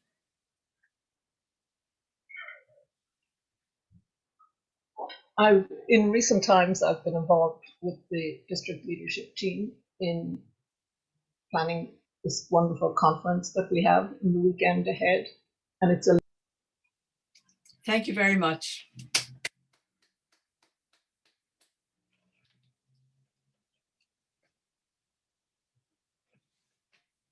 Our next candidate is Division G Director for that role, and it's Bradley Keisler. Bradley, are you there? Oh, here you are. Yes, I am. Can you hear me? I certainly can. I can hear you and I can see you. Can you see the timer? I am clicking through. Just, there we go. Yes, I can see the timer. Okay. How are you today? I'm doing well, thank you. That's good. Now, for the next 6 minutes, I will be asking questions and you will be answering questions. And if you want to stop me at any time during that process to say that you want to give a personal statement to tell people why they should vote for you, you are welcome to do so. The timer will give you a green light at 4 minutes, an amber light at 5 minutes, and a red light at 6 minutes. And then you will be muted. Bradley, are you ready to proceed? I am ready. Good. So what do you think your greatest challenge will be as division director? So my greatest challenge, I believe, will be learning some of the cultural differences between this district and my last district. I came from the States working with District 3, and I've noticed, in my time here, that the districts just operate a little differently, not but good or bad. They just have some different nuances. The club meetings tend to be a little longer. However, they're far more personal, and the people get a lot more opportunities to speak. So for me, my greatest challenge would be learning what some of those differences are and how we can capitalize on them. Thank you. How do you think you're going to assist the area directors to carry out their roles? So to me, it's all about one team. It's getting us all on the same page. And my intent is to have us, speaking often. The more you communicate, the more you share ideas, the more you share your struggles, and the more you're able to get things together. So I have 3 that I'll be working with, and I'm excited to get to know them better and go forward in our next year. Thank you. What leadership skills do you think you're going to be bringing to the role? A couple, I would believe. First, I'm a good listener. It takes time to be patient and listen. What are people trying to communicate with you? I think it's an important skill set. Secondly, it's my ability to network and pull resources from various areas. I have strong connections still with our folks back in the States, and I'm doing my best to keep learning everyone here so that I can find the best tactics that we can to make Toastmasters better for all our club members, really. Right. Now, do you miss Toastmasters in the States, or is this every bit as good? This is every bit as good, and in some ways better, and in some ways just different. The best part, though, is that because of the nature of the COVID situation, that we've gone to a lot of meetings online, it's allowed us to attend at a distance. So I've gotten a few folks from the States to come attend our meetings here, and I've gotten a few folks from here to attend our meetings in the States. And I think that has been one of the best side effects that we've had in the last year. That's very good. Now, who have you received the greatest help from during your Toastmasters career? So I got to give a shout out to 2 different people. First off is Sue Dunlap. She was my division director when I was the area director when I was in D3. She was incredibly organized and incredibly enthusiastic. Anything you brought to her, she just, got excited about what you were doing, gave you a little bit of guidance, and just helped you run the direction that you already were running, but now just a few more tools. And the other one is David Hopper. He's the incoming district director for D3. And he's helped me become a better coach for clubs, just understanding, your role is to just kind of guide and mentor, but most of all, just be a cheerleader. Be excited. Come to the meetings and bring more people who want to be excited. This way, when people are thinking, is this a club for me? Well, people here are pretty excited and they like being involved and they're very good at supporting each other. I think that's really one of the best things I've taken away from that. Yes, that's very good thinking. Now, could you provide a specific example of when you have inspired a group of Toastmasters? I think the time that I had one of the strongest influences is when I was the VPE at my first club.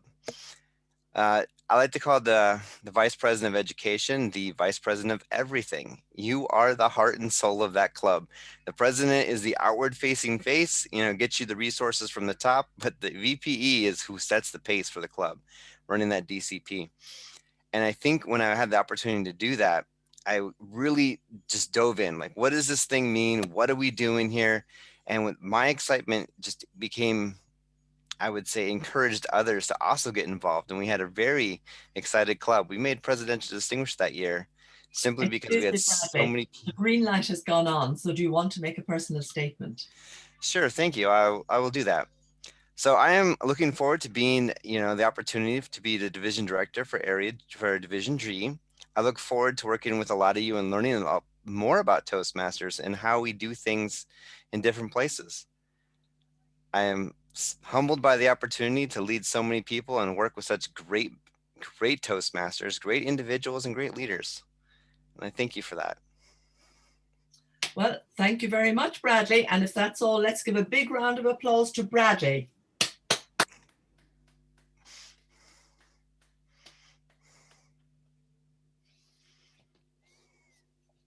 Our next candidate is John Alsop for Division H. Are you there, John? John, can you hear me? John, if you could unmute.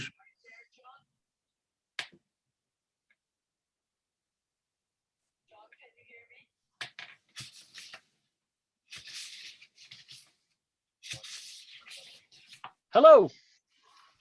Hello, John. I'm here. You're in a car.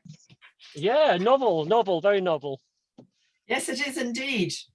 So now you're very welcome. And can I ask you to unmute? You have unmuted yourself.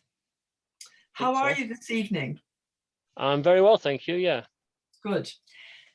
Now you have up to 6 minutes to answer the questions that I'm going to ask you.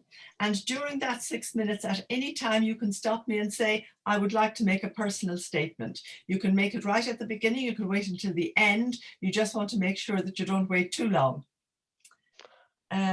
During the course of the 6 minutes, yes, I will ask you questions. The timer will give you a green light at 4 minutes, an amber light at 5 minutes, and a red light at 6 minutes, when you will be muted. Are you ready to proceed, John? Yes, but I don't think I can see the timer. So if you could just let me know when it's on the green, and then I may stop and give a personal statement. I'll see how the questions go first. Do you see where the Toastmasters sign is? I'm on my phone, so I can't really see it. Okay. I'm not sure what to do about that. Oh, there's the timer. Can you see it now? 1 second. Now, if you just tell me when it's green, I'll do a statement now. I will do that. Thank you. Thank you, Evelyn. Okay, so what is your biggest challenge? What do you think is your biggest challenge for the next year? Well, I think the last few years have seen a lot of change in Toastmasters. We had the move over to Pathways, and I think we were just really getting settled into Pathways and in-person clubs, and people have transitioned into that education program really well. And then, of course, we had lockdowns, and then we've had changes in some other aspects of the program.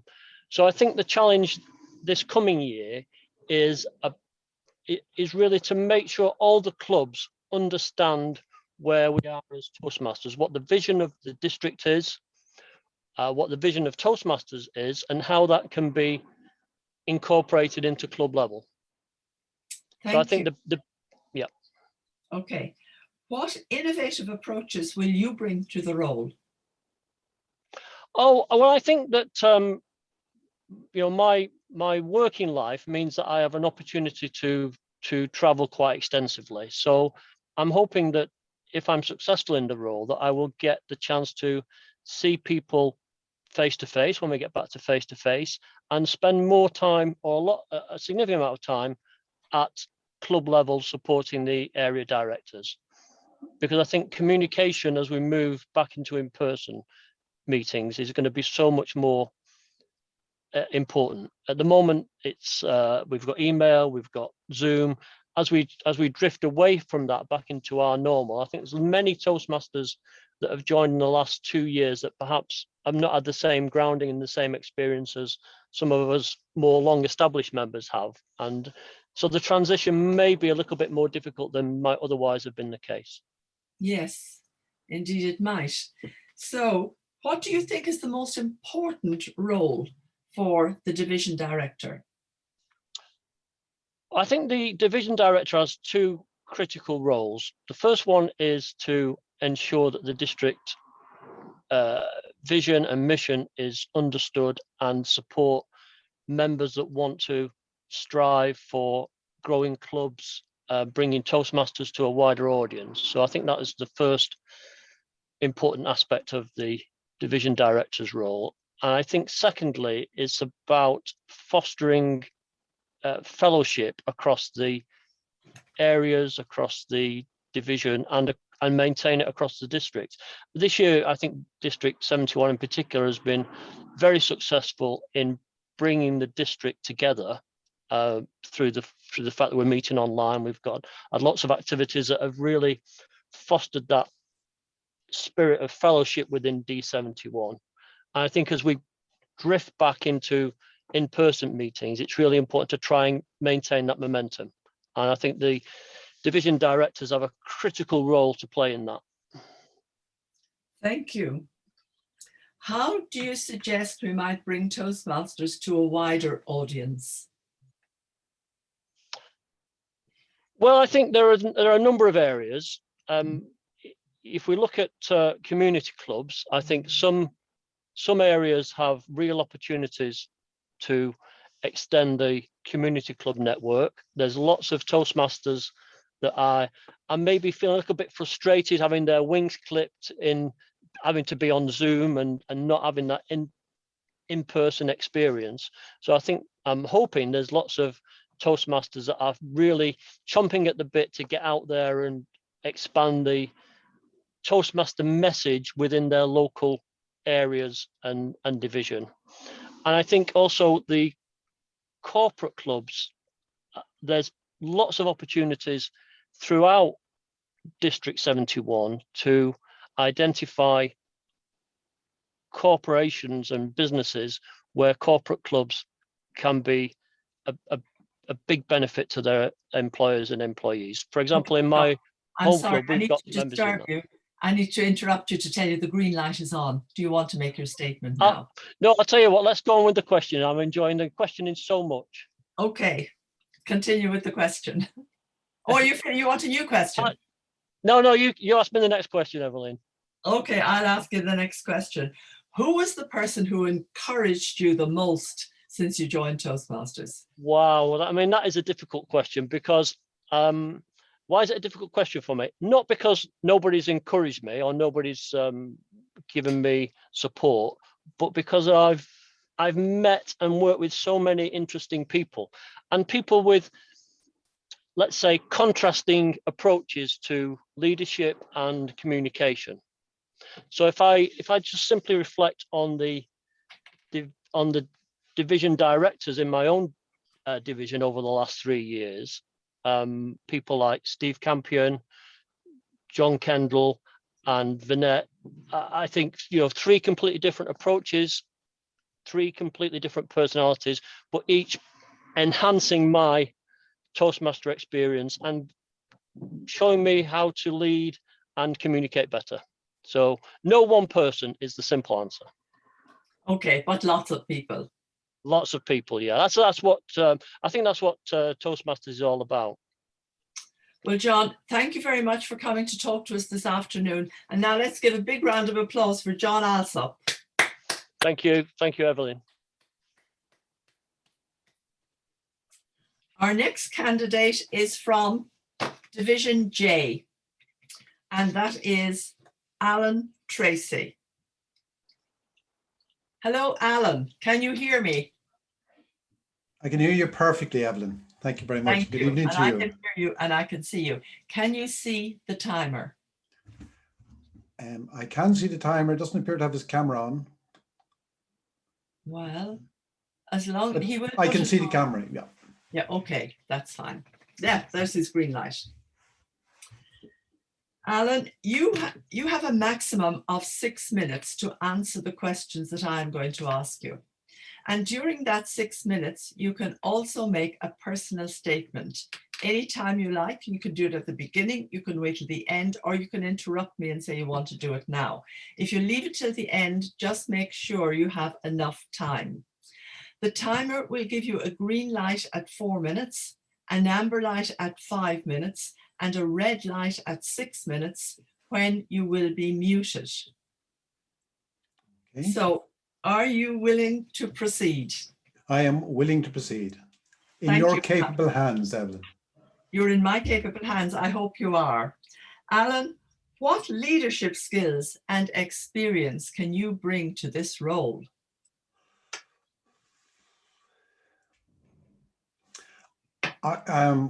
I qualified as a chartered accountant, oh my God, decades ago.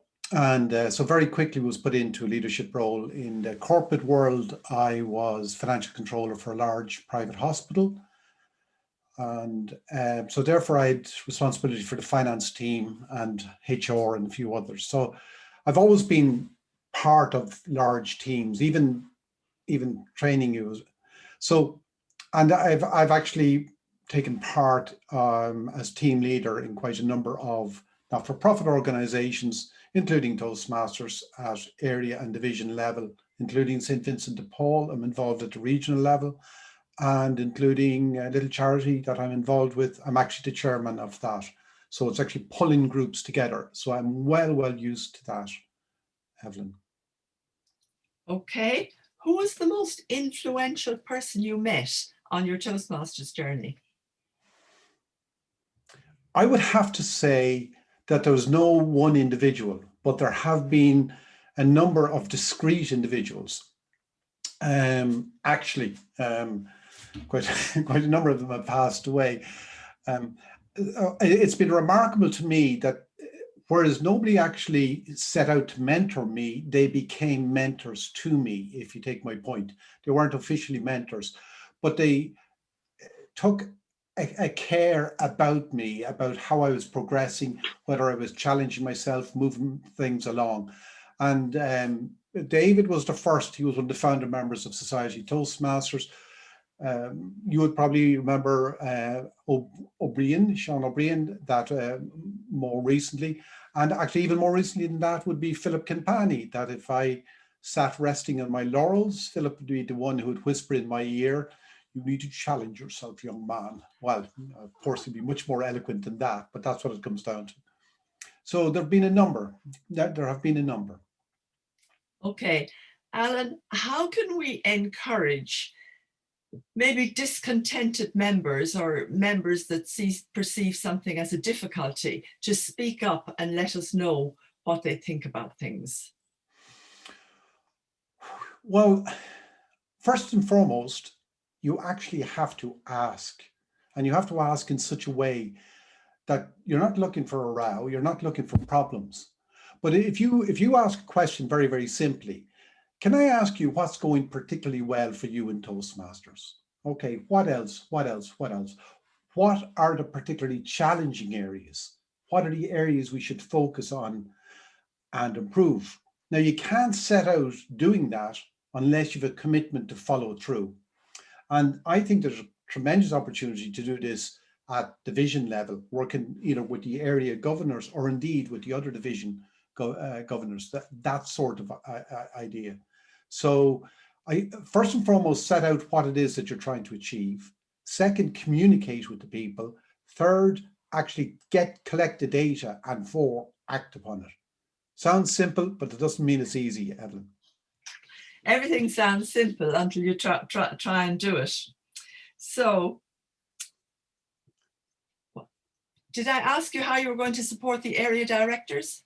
No, let them flounder. Let them manage on their own. Let them stand on their own 2 feet. Again, actually, it's the same model. And first and foremost is communication. That you don't want them to feel that the district or somebody else has imposed the targets that they want. Excuse me, Alan. Excuse me. Green light is on. Do you want to? I think your questions probably have given me adequate scope to make my play, Evelyn. So what I would say is that don't impose upon the area governors.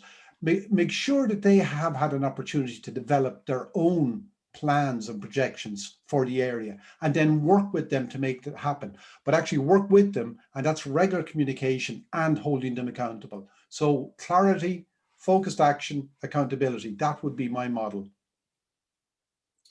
Alan, have you ever encountered a problematic situation in Toastmasters?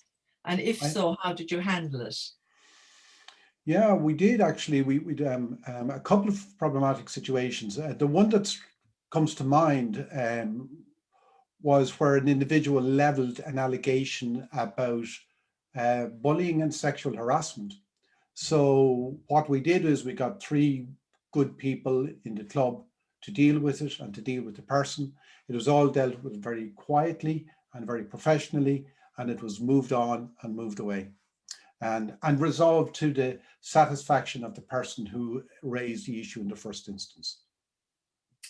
Alan, I think that's all, unless you want to say anything else. Not a blessed thing. No, Toastmasters has been a factor in my life for 3 decades, and it will continue to be, and it would be an honor to serve as division governor by whatever name called. Thank you very much, Alan. Let's give him a big round of applause.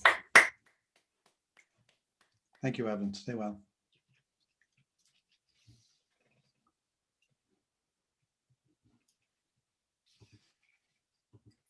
We've now come to Division N, and we have 2 candidates competing for Division N Director. And the first one is, can you just correct me if I'm wrong, Madam Zoom Master, is the first one Maria Orvik? Correct. Okay, thank you very much, Madam Zoom Master. Hello, Maria. Can you hear me? Yes, I can. You're very welcome. How are you this afternoon? Bit nervous, but only because I'm so eager to get the role. No bad thing. You have up to a maximum of 6 minutes to answer the questions that are. We've been having some problems in the meeting with them not letting us do what we want.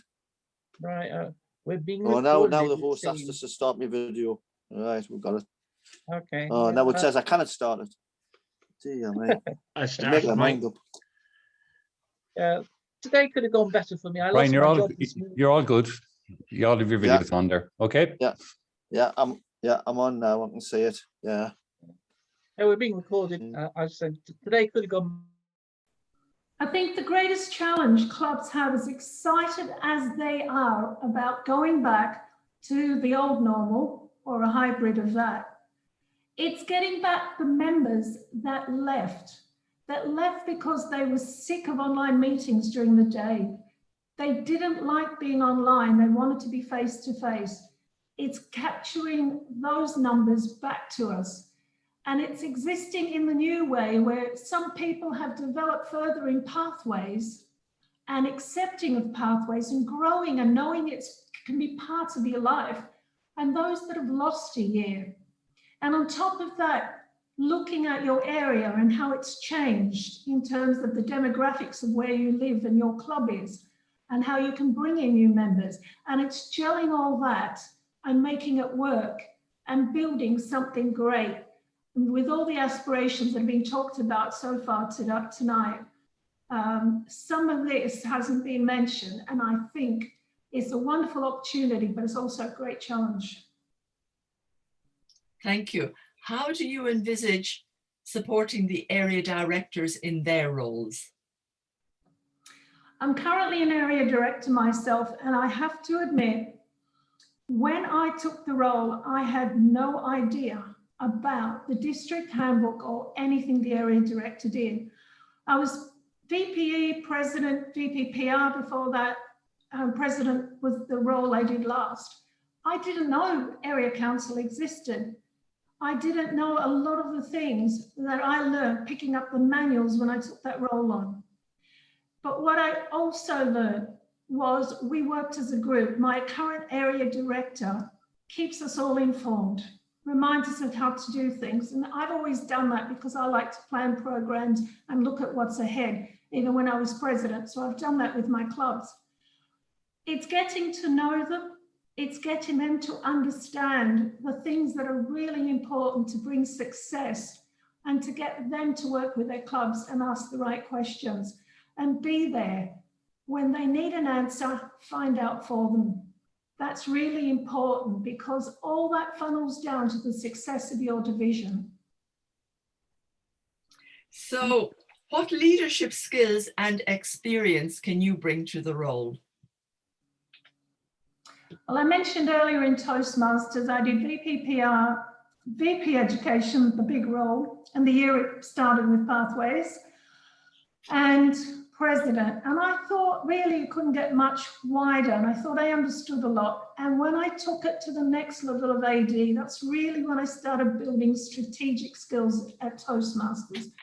where you really start to reflect, where you see how dynamics work in one club and differently to another. In my day job, I am a chartered quantity surveyor, and I also have a Master in Business Administration. I've worked on multiple projects. I've led projects. I've been involved on so much where I've worked with project managers and leaders and watched, learned, looked at program, looked at risk, looked at success factors, and we've always been accountable and we've always looked at service. And we as Toastmasters are a service industry. And the strangest and wonderful thing we have is that although we're there to serve our customers, our members, we too are members. And that's a wonderful different dynamic that I find challenging in a leadership role.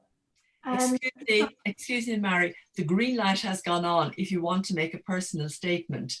Just continue with questions. I've got my speech tomorrow. Okay, you just can continue then. If you'd like to ask me another question. I will. What do you think of pathways? Well, when I was VPE, they introduced this thing called Pathways, and I took on a Gmail email address. And if you'd like to find me, pathwayschampion@gmail.com wasn't taken back then, all those years ago.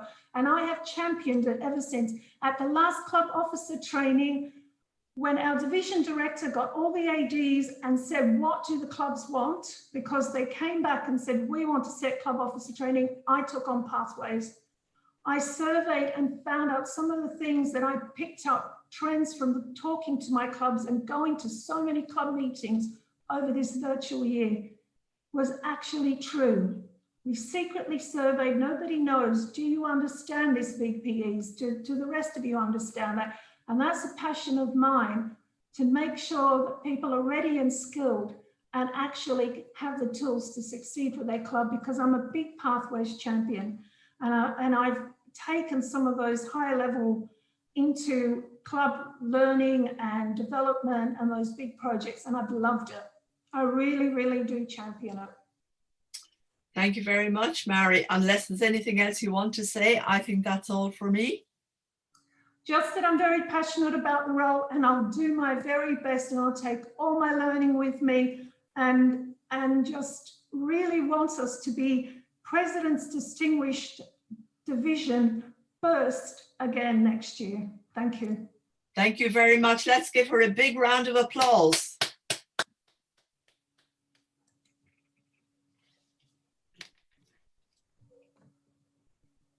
We have two candidates for Division N, and our second candidate is Nikita Parks. Oh, Nikita, there you are. Can you hear me? Yes, I can hear you, and I can see you too. And I can hear you, and I can see you. Can you see the timer? I can. I know exactly where she is, even though she's black. So that's fine. All right, that's fine. And how are you this evening? Today could have been better. I've lost my job this morning, but I'm hoping that I'll have a new job from tomorrow morning, when I hope that I'll be elected as division director. Well, I hope that too, Nikita. Nikita, you're going to have 6 minutes to answer the questions that I'm going to ask you. And during that time, you're welcome to give a personal statement to tell the Toastmasters why they should vote for you, if you should wish. You can do that at the beginning, in the middle, or at the end. If you leave it to the end, just make sure you don't leave it too late, because the timer will give you a green light at 4 minutes, an amber light at 5 minutes, and a red light at 6 minutes, when you will be muted. So I will segue into my speech at the right moment. You don't need to stop me. Okay, so you don't want me to prompt you, do you? I'll be fine. Okay, that's fine. Thank you. Are you ready to proceed? I am indeed. So you are very excited about this new role that you hope to get next year? Yes, that's right. Have you got any plans as to how you're going to work at it? Yes. Here, district council members, fellow Toastmasters, and most welcome guests who might be viewing this evening. In Toastmasters, we like to plan. We have club success plans, we have area success plans, and we have division success plans. And in preparation for this election, I've actually been getting some idea of what I think my division success plan would look like for the next year. And so there are things like our core values. We obviously have our core values of integrity, respect, service, and excellence as Toastmasters, but I would add to that extra ones, and the key one amongst them is community, because I believe that Toastmasters who feel part of a community, who are experienced Toastmasters as something greater than their own individual club, are the ones who stay with us for the long haul, and the ones for whom our Toastmasters mission, where leaders are made, really comes true. Evelyn. Who has been your greatest inspiration since you've joined Toastmasters? I've actually been incredibly privileged. I was appointed as an area director, having been unsuccessful in being elected in my home area. And this was very lucky because Sam Warner, who was also in District 71, is a lovely lady, and I looked up to her as a fellow area director. And I've had a great relationship with her. However, my greatest mentor was actually my division director at the time, Helena Bowden Brewer, who is now District 91 District Director-elect. And we've developed a good friendship. She actually took on one of my puppies when my dog gave birth. So she is and continues to be a mentor to me and also very inspiring. Evelyn. Okay, Nikita, what leadership skills can you bring to the role and experience? One of the key things I think I've learned in Toastmasters is the power of delegation, because it is actually what empowers others to step up into leadership positions. And if I'm elected tomorrow, my vision is to be able to give each of the area directors a growth opportunity, something that they can do to make a mark during their terms as area directors and actually grow, so that every single one of them will want to become division director next year. Okay. So what do you think is the most important part of the role? I think the most important thing about being the division director is actually recognizing that you're halfway up the organizational hierarchy. So you actually serve as a conduit. It's your role to disseminate information that comes from district, region, and even Toastmasters International, but it's also the role to feed up from what comes from below and identify problems and then report them up to district level so that things can be done about them. But this includes things like being preemptive about appointing club coaches, because why appoint a club coach when it gets down to 12 members? Why not do something informally before it gets to that stage? So these are all growth opportunities for other members. Evelyn. Right. So have you given any thought how you might organize club officer training? Yes, club officer training in the first round in particular needs to be focused around two things. The first one is actually helping officers to understand what their role is. So there are some people who will be there as officers for the first time, others who have got plenty of experience. But the key thing I'd like them to take away is the idea of the moments of truth exercise, which every club can do, that can help them develop a club success plan early in the Toastmasters year, which will then drive success for the club, for the area, the division, and the district. I'll move into my closing segment now. It will be an honour to serve as Division N Director to help strengthen our clubs after the pandemic and build new clubs and communities that have never benefited from Toastmasters experiences. Division N is huge, and that is a challenge. We are one division, 4 areas, 20 clubs. but we're 15 million people. And London has 15 million people in its wider area, but there are over 100 clubs. Toastmasters has barely scratched the surface in Division N, and I want to help us reach parts of the north of England which haven't been touched by Toastmasters before. I've coached 2 clubs and I've chartered a club, and I've supported the chartering of 4 more clubs. Club growth is in my heart and in my soul. It's what I want to bring back to Toastmasters and help in Division N. Thank you. Nikita, thank you very much for speaking to us this afternoon. Big round of applause, please. Now we have come to our final candidate this evening, and that is candidate for Division S Director. And the candidate for Division S Director is Adrian Herbert. Adrian, can you hear me? I can hear you. I can hear you and I can see you. Can you see the timer? I can see the timer. Good. How are you today? I'm good, thank you. How are you? I'm good. I'm very well, thanks. Adrian, I'm going to be speaking to you for approximately the next 6 minutes, during which time you're going to answer some questions. You also can take an opportunity to make a personal statement, either at the beginning, in the middle, or at the end. If you leave it to the end, just make sure that you have enough time. So, are you willing to proceed? Yes, go ahead, please. Okay, I will do that. So this is up in Scotland, Division S. That's correct. S for Scotland. S for Scotland, right. What do you think your greatest challenge as Division Director is going to be? I think there's a few challenges. One is the change from being totally online to then having hybrid clubs, and then also to having in-person clubs. I think that's going to be difficult. There's a certain amount of technical logistics to overcome, and then also that some clubs will want to continue with hybrid meetings, and whether that's suitable or not.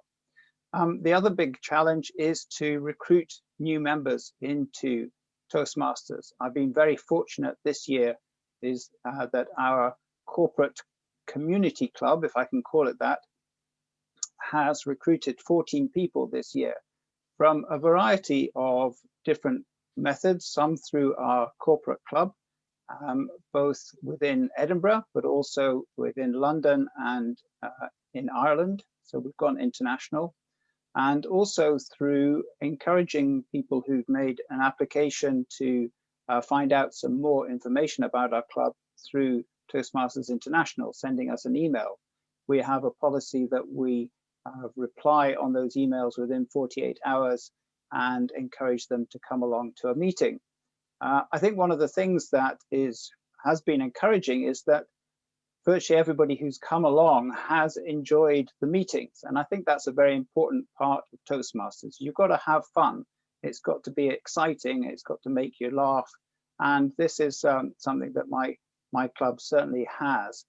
And so we have recruited, as they say, 14 people, and that's been very satisfying. I'm hoping that I'll be able to pass on some tips and to encourage the area directors to pass on to their clubs that a fun meeting is one where people will join in and want to come back and continue. Thank you. How do you think that we should manage complaints that may come from our members, disquiet or dissatisfactions that they may have? Yes, I think if it's from a club, then it should go to the area director, and if the area director needs advice, then the division director is available, and then obviously up to the district. So there are certain moans that everybody has during the course of any club or any activity, which must be taken seriously, but it's really the strong complaints or dissatisfaction or points which really need to be addressed. And at that point, then I would, if I'm approached or if I'm made aware, which I would hope I would be, then I will provide as much assistance as I can with the assistance of the district team. Thank you. Could you provide a specific example of when you have inspired a group of Toastmasters? Yes, in my club, we celebrated our 5th anniversary birthday. At that time, the committee was floundering a little bit. Our numbers weren't that great, and there was a certain amount of lack of motivation, of depression about it. They were feeling a bit low, and I suggested that our 5th anniversary could be a really good opportunity to have an open meeting. So we got a cake and we put up a display in the restaurant to encourage people to come along, and we put out posters, we put out an invite on people's desks, and 6 people came along, which was brilliant, and 4 people joined, which was even better. So that was a time when I was able to inspire the committee to lift them up and encourage them, and the fact that 6 people came along and then 4 people joined was just brilliant and lifted everybody. Thank you. Now, I just want to interrupt you there because the green light is on. If you want to make a personal statement, now would be a good time to do it. Yes, I will do, if I may. Thank you. I enjoy Toastmasters immensely. The club meetings, the contests, and the training, everything. I've enjoyed being an area director, Area 30, and also being assistant division director. I hope that my experience I've gained from being on club committees in 2 clubs, serving in every single role, and from being an area director and assistant division director, that will be helpful in me being the Division S director. This experience includes coordinating activities, setting goals, and running COT training. I look forward to providing motivation, guidance, and supervision to the area directors in Scotland to help them fulfill their roles and responsibilities, to enjoy themselves and to have fun. Thank you. Adrian, thank you very much for coming to see us this afternoon. Give him a big round of applause.